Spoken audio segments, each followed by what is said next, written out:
G'day, welcome to another episode of the Short and Convoluted History of, and today we're going to be looking at a fairly important rifle, at least to the Germans, and that is the Gewehr 7184. All the way, there you go.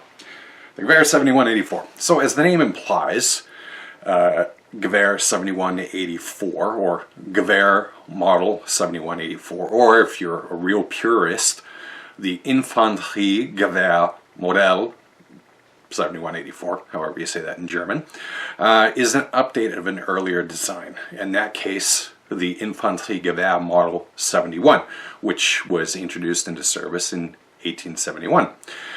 Now, the Gewehr 71 holds the distinction of being the first brass cartridge rifle of the German Empire. That rifle was designed primarily by Paul Mauser, but his brother Wilhelm certainly contributed, and it was adopted in 1872 despite the name Model 71. It was used primarily by Germany, but it was also sold to other countries like Serbia, China, Japan, South Africa. Now, it was an evolutionary step forward in that it used a metallic brass cartridge, but like its predecessors, it was a single-shot rifle, so you have to reload it after every shot. Now, the Model 7184, which this is, and as you can see, it is a Mauser action. It's got the safety flag and the typical Mauser action, and obviously an earlier version of it. It fires the same cartridge as the Model 71, which is an 11mm, but it holds a further distinction. It was the first repeating rifle of the German Empire, thanks to the addition of a tubular magazine, which runs along right here, underneath this wood, which was designed by, and I'm going to get the name here, Alfred von Kropatschek. Now, you're going to see a picture right now. You're going to see the chamber, where the bullet obviously is chambered, and right below it, that little plug looking like thing, that's the entrance to the tubular magazine. Now, like every military, now and then, the Germans learned some lessons. And the one that they paid particular attention to was a battle between Turks and Russians in 1877. The Russians came in with a numerically superior force, far in excess of what the Turks had. But they were firing single-shot rifles, which, if I recall correctly, were Klinke rifles. The Turks, however, won those engagements handily because they were armed with repeating rifles, and in that particular case it was the M1866 Winchester repeating rifle. So that's one of those rare occasions where the Russians may come in with a whole pile of people, but they lose on technological grounds. So the magazine on this rifle holds 8 rounds, and as you saw in the picture, it kind of employs an elevator to lift a round after the bolt is drawn back. Now, moving the bolt forward obviously chambers the round. Now, many believe that the 7184 was probably the best rifle of its time. I'll leave that to the experts to argue. But that claim was actually never tested in battle because this rifle never actually saw battle. It did see some action with reserve units in World War I, probably not at the front lines, but it was used by reserves and guards of train stations and that sort of thing. Given that its replacement was the Gewehr 98, which you saw in an earlier video that I did, and I'll link it below. That's the official below sign on YouTube. Which used an 8mm cartridge, so they weren't going to field this rifle and the Gewehr 98 so that they would have to logistically supply 11mm and 8mm Mauser rounds.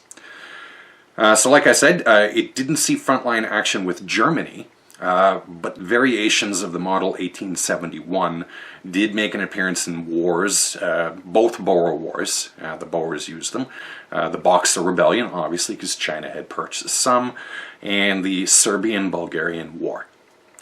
After World War I, a lot of these were sold off to people in Canada and the United States. And they made 1 million of these things, so they weren't particularly hard to find, and even today, not terribly hard to find.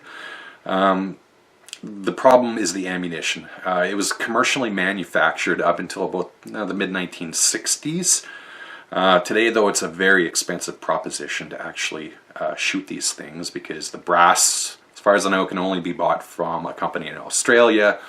The bullets themselves have to be cast because no one actually makes them anymore. So if you don't hand load your own ammunition, you're probably not going to be firing one of these. And speaking of the ammunition, allow me to show you an example. I should have had this ready. This here is the 11mm cartridge. As you can see, it's a fairly substantial round. It was a black powder round. Today, if you hand load for them, there are smokeless powder substitutes that you can use for these. That round, which I just dropped, cost me $10. One single round. And the brass alone is probably worth that $10. So one day I'll actually shoot this thing. So the pros. It is an exceptionally well-made rifle, as you would expect from anything from Mauser. Even after, when was this made? 1886, I think? Yeah, this is 1886. Even after well over, well, gosh, 120 years, 130 years, the action is as smooth as butter, as you would expect from Mauser. And it's not terribly heavy or terribly long compared to the rifles of the time. So, as usual, the Germans are kind of ahead of the game when it comes to weapons design. The cons, the big one, the white elephant, or the big elephant in the room, finding ammunition for these damn things is nigh impossible. I've managed to locate a source for the bullets. The brass, though, unless I'm ordering from Australia, it's not likely I'm going to be shooting this anytime soon, but you'll see footage when it does happen. So anyway, that's a short and convoluted history of the Gewehr 7184 German Empire rifle up until about 1898. As always, if you like this video, feel free to subscribe. If not, no big deal. You can also find me on Facebook and Twitter. The links are also below using the official YouTube below sign. At any rate, have yourself a great day. Happy shooting, safe shooting.